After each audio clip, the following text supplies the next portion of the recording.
अपनी चाकू को डंडे के सिरे में ठोके। चाकू को डंडे के सिरे में ठोक दिया। फिर एक दूसरा चीरा लगाकर एक एक्स बनाएं। दूसरा चीरा लगाकर बीच में एक एक्स बना दिया। इसके बाद सिरे को नुकीला करें इसे नुकीला कर दिया और एक छोटी टहनी को अंदर धकेलें। छोटी लकड़ी को अंदर धकेल दिया। अब दूसरी तरफ भी यही करें ठीक है, दूसरी तरफ भी यही कर दिया और नीचे एक धागा बांधें। लकड़ी के नीचे एक धागा बांध दिया। फिर टहनियों के चारों ओर बुने। छोटी लकड़ी के चारों साइड धागा बांध दिया। जब आप मछली पर निशाना साधते हैं तो चारों बिंदु इसे आसानी से भेदने के लिए पर्याप्त फैल जाते हैं। मछली पर निशाना लगाने से भी मुश्किल काम है। वीडियो को लाइक सब्सक्राइब एक साथ करना। हमारा फिशिंग रोड तो बन गया, लेकिन मछली तो है ही नहीं हमारे पास।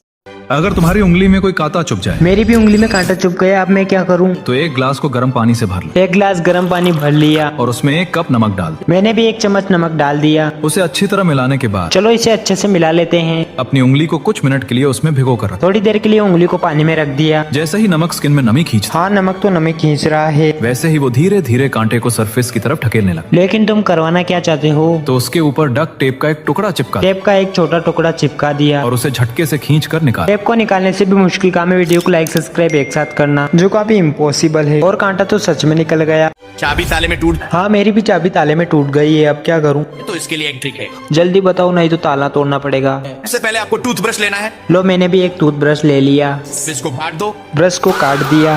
अब इसको एक तरफ लाइटर से गर्म करो। एक साइड से गर्म कर लिया। लेकिन तुम करवाना क्या चाहते हो? बस अब लॉक के अंदर डाल दो। ठीक है, मैंने भी इसे लॉक के अंदर डाल दिया। फिर जैसे ही प्लास्टिक टाइट होगी कि फंस कर बाहर निकल आएगी। चाबी को बाहर निकालने से भी मुश्किल काम है। वीडियो को लाइक सब्सक्राइब एक साथ करना, जो आप नहीं कर सकते हो। और हाँ, चाबी तो सच में बाहर आ गई। ये ट्रिक तो सच में काम करती है। मैं अपनी उंगली में फेविक्विक लगा रहा हूँ, लेकिन इसे छुड़ाने के लिए क्या करना होगा? पहले सोचा पानी से ये निकल जाएगा, पर मैंने काफी कोशिश की, लेकिन ये नहीं निकला। लेकिन ये दूसरा ऑप्शन काम कर सकता है। ये मैं नहीं, गूगल कहता है। सोचा था तेल ये जोड़ चिकना कर देगा और ये छूट जाएगा, लेकिन मैं गलत था। इसलिए थर्ड ऑप्शन में मैं ये सीजर का यूज कर रहा हूँ। लेकिन उंगली कट की तो ये वीडियो अपलोड नहीं कर पाऊंगा। बट मैंने थोड़ी रिसर्च करी और मुझे ये सीक्रेट पाउडर का पता लगा। शायद ये मेरी उंगलियों को रिलीज करवा देगा। इसीलिए उंगली पर पानी लगाने के बाद ये नमक जैसा दिखने वाला पाउडर अपने उंगलियों पर लगाया। लेकिन इसे रिलीज करने से भी मुश्किल काम है। लाइक सब्सक्राइब एक साथ करना, चाहो तो करके देख सकते हो। और ये भी रिलीज हो गया। प्याज काटते ही आंख से आंसू आते हैं। हाँ, मेरे भी प्याज काटते समय आंखों से आंसू आते हैं। अब मैं क्या करूँ? पहले तो प्याज को जड़ की तरफ से मत। तो फिर कैसे काटूं?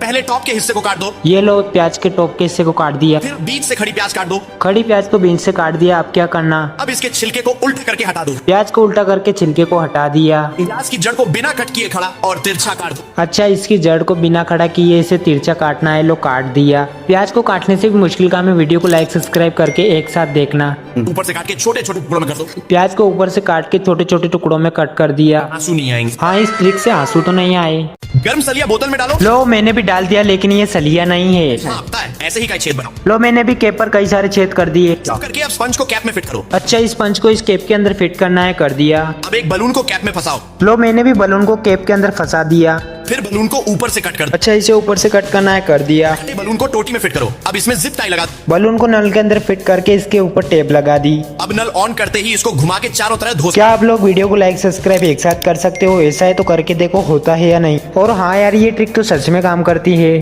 सबसे पहले बड़े तौलिए के दोनों लंबे किनारों को थोड़ा थोड़ा मोड़ लो। टॉवल के दोनों किनारों को मोड़ दिया। फिर उसके छोटे छोटे किनारों को बीच की तरफ रोल करो। अब इसे पलट दो दोनों साइड से भी इसे मोड़ और दिया। आधा फोल्ड कर लो। बीच में से आधा फोल्ड कर दिया। अब एक छोटा हैंड टॉवल लो, उसे 3/4 तक मोड़ो छोटे टॉवल को बीच में से मोड़ दिया। और उसके कोनों को अंदर की तरफ दबा दो, बीच में थोड़ा सा गैप छोड़ते हुए। लो, कोने को अंदर दबा दिया और बीच में गैप भी छोड़ दी। इसे उल्टा रखो और नीचे से ऊपर की तरफ रोल करना शुरू करो। इसे उल्टा करके नीचे से रोल भी कर दिया। फिर उसे मोड़कर सिर हेड का शेप बना लो। अब एक रबर बैंड लेकर उसके नीचे वाले हिस्से पर बांध दो इसे मोड़कर इसके नीचे रबड़ भी बांध दिया। और इस बने हुए सिर को बड़े तौलिए के अंदर सेट कर दो। सेट कर दिया। अब बड़े तौलिए को उसके ऊपर से फोल्ड करो और उसे सीधा खड़ा कर दो। बस वहाँ क्यूट सा टॉवल तैयार है। टॉवल वेयर को देखने से मुश्किल काम है। वीडियो को लाइक सब्सक्राइब एक साथ करना, जो आप नहीं कर सकते हो। और सच में तो टॉवल वेयर बन गया। बिस्किट को छोटे छेद में लो, डालो। मैंने भी डाल दिया। पेपर फट जाएगा। हाँ, पेपर को तो फटना ही था। पेपर को आधे से फोल्ड करो। लो, मैंने भी इसे आधे से फोल्ड कर दिया। फिर से फोल्ड करोगे और एक साइड तिरछा मोड़ दोगे। हाँ, फिर से फोल्ड किया और एक साइड से तिरछा मोड़ दिया। फिर एक साइड को उठाकर नीचे करो। अच्छा, इसे नीचे करना है। कर दिया। नीचे वाले को ऊपर फोल्ड कर दें। नीचे वाले पेपर को ऊपर फोल्ड कर दिया है। इससे छेद दोगुना हो जाएगा। हाँ, छेद तो बड़ा हो गया। इससे बिस्किट आराम से